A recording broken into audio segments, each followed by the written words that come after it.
Under ministry of defence. বাংলাদেশে তো defence minister নাই বলে এটা ডাইরেক্ট প্রধানমন্ত্রী নিয়ন্ত্রণ করে। তাহলে ডিজিএফআই দিয়ে যেগুলো করানো হয়েছে সেগুলো তো এই পতিত শেখ হাসিনার পক্ষে করছে তারেক সিদ্দিকী। সেনাবাহিনীকে চাকর বাকরের মতো থাকেন, বা politics is none of your business, politics কে ডাকে? ইউনুসকে নিতে চায় না, ইউনুস সাহেবকে নিতে চায় নাই, সে আলোচনা হতে পারে না? আপনি তো গেছেন আলোচনার জন্য, দেখেন সেই আলোচনায় তো বিভিন্ন আছে কে কার চেয়ে ভালো বা কাকে নেওয়া যায়, যেটা তারা নিজেরাও করছে।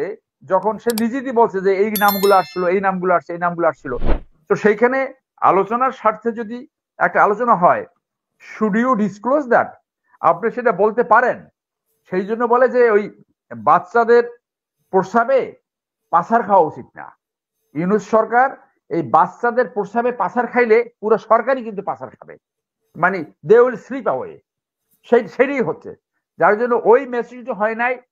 যারা জানে না একজন সৈনিকের কি মানসিক অবস্থা থাকে আর্মি ট্রেনিং এর পরে, তারা সেইখানে কিং কমিশন অফিসার কি, 2 বছর প্রশিক্ষণে কি হয়, এরপর যে তারা সেকেন্ড লেফটেন্যান্ট থেকে লেফটেন্যান্ট থেকে এইভাবে জেনারেল পর্যন্ত হয়, যে প্রক্রিয়ার ভিতরে আসে, ওইটা তাদের জানা সম্ভব না, বোঝা সম্ভব না, এবং ধারণ করা সম্ভব না। কারণ তারা হলে বাচ্চা, কেবল ইউনিভার্সিটি পাশ করেছে। আগামী 20 বছর যদি মিলিটারির ভিতরে থাকে, তারপরেও অনেক কিছু তারা বুঝতে পারবে না।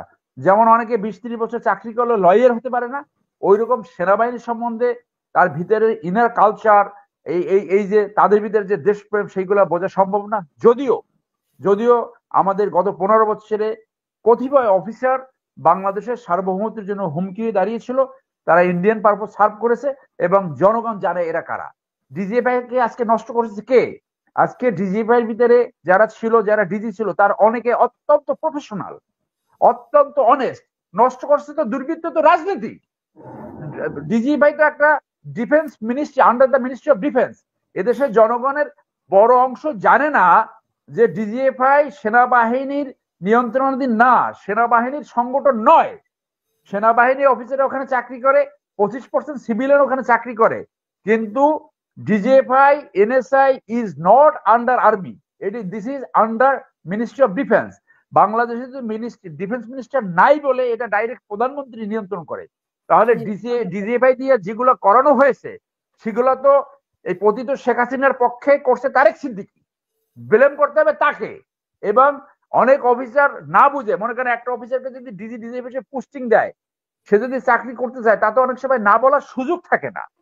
যার জন্য এই পরিস্থিতি আজকে যে বিপদে পড়ছে অনেকে, এই বিপদে পড়ছে তো এই অটোক্রেট গভর্নমেন্টের জন্য, এই সরকারের জন্য। এর অনেকে ডিজিএফআই তে চাকরি করতে চায় না, অনেকে সেখান থেকে বলে চলে আসছে যে আমি এখানে চাকরি করব না, দিস ইজ দ্য ফ্যাক্ট। তো এইগুলা, এই যে কেবল ইউনিভার্সিটি থেকে আসছে, ওদের তো এটা জানার কথা না। আপনি জানেন যে ডিফেন্স নিয়ে যদি কেউ রিপোর্টিং, ইভেন কোন রিপোর্ট করতে চায়, তার 3 মাস এটা নিয়ে শব্দগুলো শেখে, ভোকাবুলারি শেখে, তারপরে কোন টার্মে কথা বলে সেইগুলো শিখে। মনে করেন আর্মিতে আমি একটা কথা বলি যে জাস্ট ফাঁকাপ, এই কথাটা, এইটা একটা আর্মিতে একটা নর্মাল কথা, জাস্ট একটা নর্মাল কথা। কিন্তু আপনি একদিন বেসামরিক এনভায়রনমেন্টে বলবেন, সে কিন্তু খুব অফেন্স ফিল করতে পারে যে হয়তো একটা ভালগার কথা বলা হয়েছে। তো এই কালচার গুলা যখন না বুঝবে, তখন এই তাদের কমেন্টটা হয়তো এক ধরনের সস্তা স্ট্যান্ডবাজি। এই স্ট্যান্ডবাজি ওদের যে যে নিম্ন কোয়ালিটি, সেইটাকেই বহিঃপ্রকাশ করে, অন্য কিছু নয়। তাদের সেনাবাহিনীর কিছুই যায় আসে না। সেনাবাহিনী একটা বহমান নদী, সেখানে কে ময়লা ফেললো, কে কে ওখানে নষ্ট জিনিস ফেললো, কে ওখানে ঢিল মারলো, ওইটা নিয়ে সেনাবাহিনীর এত মানে উদ্বেগ প্রকাশ করা কিছু নাই। আর এটা নিয়ে আইএসপির এর বক্তব্য দেওয়ার কিছু নাই।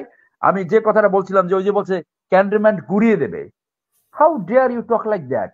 ক্যান্টনমেন্ট ঘুরিয়ে দেবে? আরে ভাই, আপনি একটা সৈনিক হন আগে, একটা সৈনিকের ট্রেনিং নিয়ে তারপরে এই কথাটা বলেন। এই যে ক্যান্টনমেন্ট ঘুরিয়ে দেবে যে কথাটা, এই কথাটা তো একটা রাষ্ট্রদ্রোহিতা, এটা তো একটা ক্রিমিনাল অফেন্স। আচ্ছা, সেটা না হয় 5 তারিখের আগে বলছে, না না না, সেটা না হয় 5 তারিখের আগে বলছে।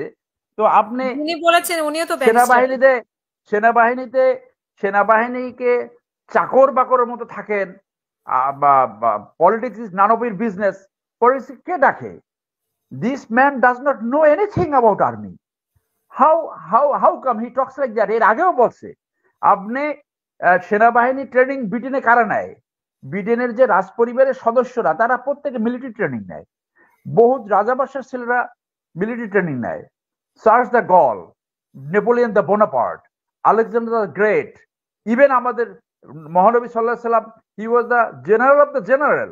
23টা যুদ্ধ পরিচালনা করছে, বড় যুদ্ধ, টোটাল 82টা ছোটখাটো যুদ্ধ করেছে। So this stupid person does not know anything. আমি আপনার এই প্রোগ্রামের মধ্যে আহ্বান জানাবো, সে সমস্ত সেনাবাহিনীর সৈনিকদের কাছ থেকে ক্ষমা চাবে, ওপেন ক্ষমা চাবে।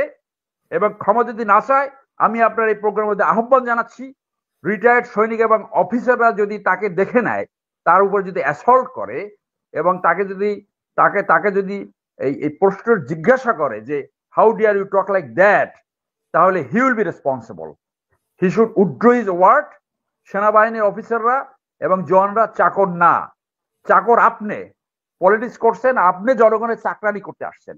ইউ কনসিডার ইউরসেলফ চাকর। সেনাবাহিনী অফিসার জওয়ানকে চাকর এই ভাষায় কথা বলা উচিত না। এবং তার যে ফেস মেক করে, আপনি দেখেন ফেস মেক মানে মুখের ভাব এমন করে, ওইটাকে আমরা অনেক সময় ফান করে বলি যে সার আছে না, সার অক্স, গরু, বলদ গরু উত্তরমুখী বলদ গরুর দক্ষিণ সাইডের মতো সে ফেস মেক করে। যে আপনি বুঝতে পারছেন কিনা, জোকটা বুঝতে পারছেন কিনা? উত্তরমুখী বলদের দক্ষিণ সাইডের মতো সে ফেস মেক করে। মানে এমন ভাবে ফেস মেক করে মনে ধর সব খায় ফেলবে, সব শেষ করে ফেলবে। তো আমি আবারও বলি যে সেনাবাহিনীর অফিসার এবং সৈনিকদের কাছে ক্ষমা চান, আপনি আপনার কথা উইথড্র করেন, না হলে you are going to face the consequence. এবং এবিপার্টিকে বলবো, এবিপার্টি তার সম্বন্ধে কেয়ারফুল হওয়া উচিত এবং ওখানে যে সমস্ত সেনাবাহিনীর অফিসার আছে তাদের ওখান থেকে সরে আসেন যদি সে ক্ষমা না চায় এবং তার এই বক্তব্য যদি প্রত্যাহার না করে। ধন্যবাদ।